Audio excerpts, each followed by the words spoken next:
Seperti di sini tempat yang santri Putra. cowoknya berarti. Putra. Ya. Tempat yang putra. Nah, kalau di tempat yang putra ini lebih apa yang membuat dia berbeda dengan tempat yang ceweknya dan tempat yang cowoknya yang lebih spesifik? Oke. Apa, Ustaz, yang membuat dia jadi berbeda? Ya. Kalau putri tadi kan ada 2 rumah. Jadi anak putrinya di 2 rumah. Jadi kalau ini kita hanya 1 rumah semuanya. Jadi Satu rumah berarti gabung semua, kita di lantai 2 juga. Jadi kita pun mengelompokkan asrama mereka berdasarkan kategori. Misalnya kamar yang sebelah ini itu SMP. Ini SMA kelas 3 SMP, situ SMA, di atas itu mahasiswa. Kategori awal kelas sesuai dengan audisi. Hasil audisi. Ya, kalau kamar tadi berdasarkan psikologis, artinya yang kelas 7 kelas 7, kelas 8 kelas 8, mahasiswa-mahasiswa. Kalau kelas itu berdasarkan kategori audisi mereka. Jadi audisi mereka kemarin masuk dikasih waktu 15 menit. Mereka bisa hafal berapa baris. Jadi anak-anak yang level tinggi, misalnya ini anak level ini misalnya, mereka ini bisa 1 jam atau 2 jam itu hanya 2 halaman langsung. Habis subuh tadi, ini kelas saya. Jadi itu ada 2 halakoh yang level tinggi.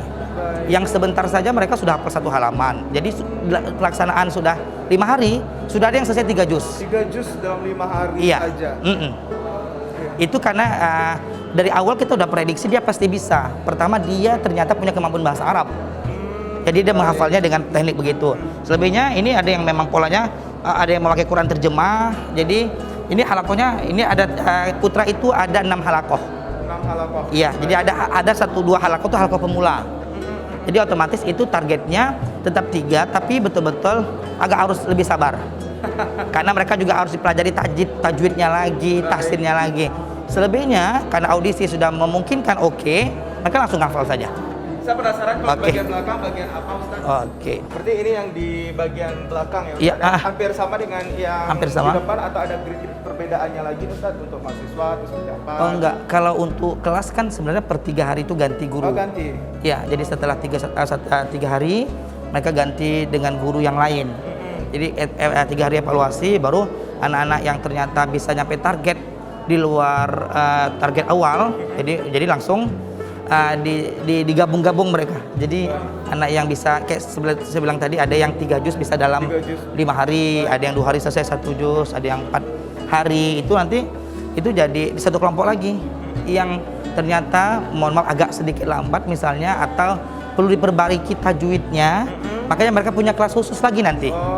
Jadi ini kalau pagi dari ini kelas kedua, kelas pertama itu setelah subuh, setelah kedua setelah duha, kemudian nanti kelas ketiga itu setelah zuhur. Kalau untuk irama tajwid itu sendiri seperti apa, Ustaz? Irama tajwid itu kalau irama kadang-kadang itu berhubungan dengan suara dan tidak semua anak punya yang punya basic tilawah atau irama. Makanya itu ada kategori khusus. Ada kategori khusus. Jadi tidak semuanya bisa. Tidak semuanya bisa, tidak semuanya bisa. Tapi hal-hal tartil dasar itu kita ajarkan.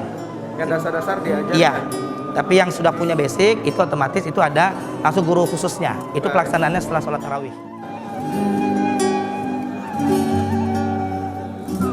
Setiap guru pembimbing akan mengarahkan santriwan dan santriwati sesuai dengan program yang mereka ambil, serta akan dilatih bagaimana mempelajari ilmu tajwid.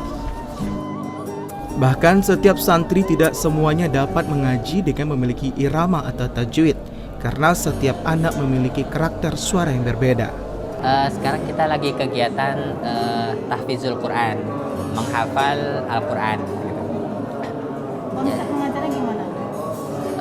Kita biasanya ini metodenya kita pakai umum saja. Jadi anak-anak itu kita suruh mereka itu membaca ayat yang mau dihafal itu sampai 10 atau 15 kali. Jadi sebelum mereka menghafal, kita sangat anjurkan membaca agar ayat yang mereka baca itu terekam di mata dan juga sampai telinga gitu.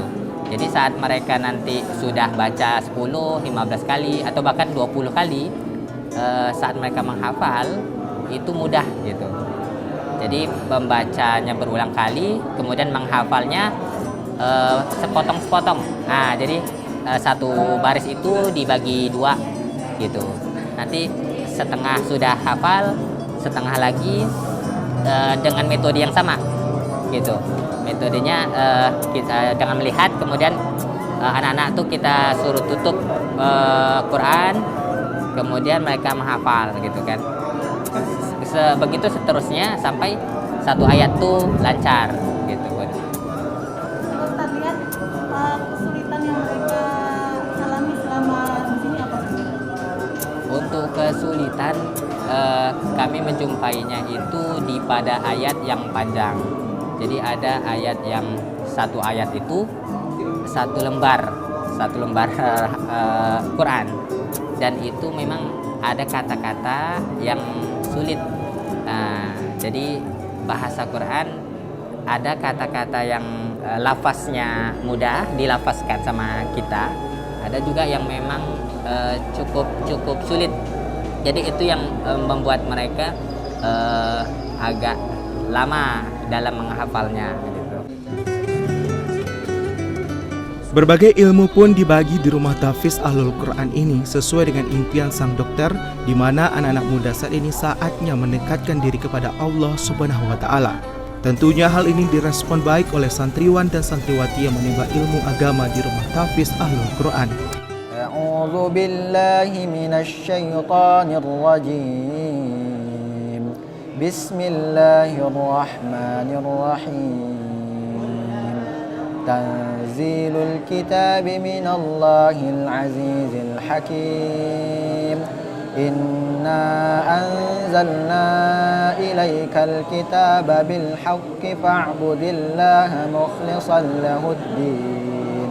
Ala lillahid dinul khalis walladzina ittakhadhu min dunihi awliya ma na'buduhum illa liyuqarribuna ila Allahi zulfa innallaha yahkumu bainahum fima hum fihi yakhtalifun innallaha la yahdi man huwa kadzibun kafar. Saya Irfan Muhammad Latif, berasal dari Alan Panjang.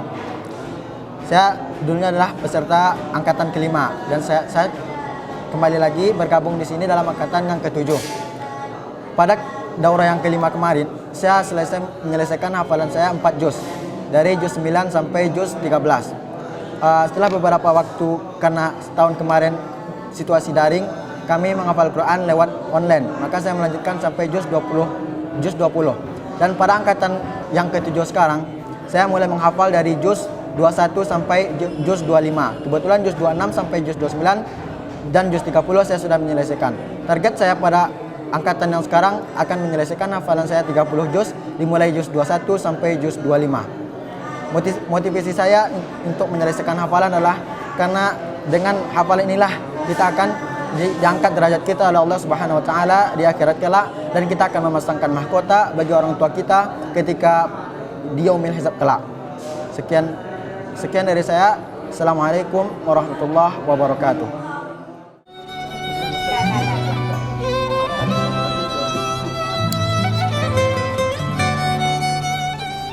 Lantunan ayat suci Al-Quran bergema di setiap rumah di kawasan rumah tahfiz ini, diisi dengan anak-anak muda, remaja, bahkan orang dewasa yang senantiasa melafalkan ayat-ayat suci Al-Quran.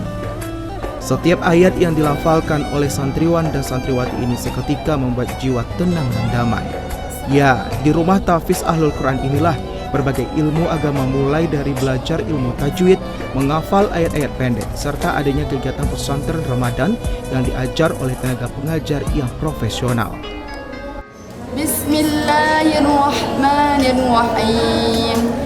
Subhanalladzi asra bi'abdihi laylan minal masjidil harami ilal masjidil aqsa alladzi barakna hawlahu linuriyahu min ayatina innahu huwas sami'ul basir.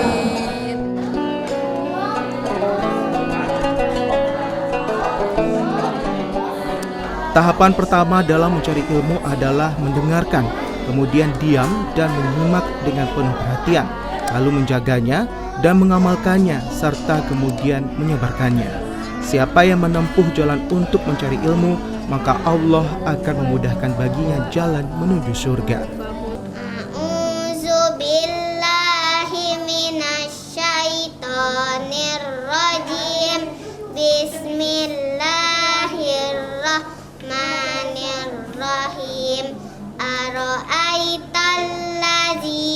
yukadzibu biddin fazalikal ladzi yad'ul yatim wa la yahuddu ala ta'amil miskin fawailul lil musallin allazina hum an salatihim sahun allazina hum yura'un wa yamna'unal ma'un.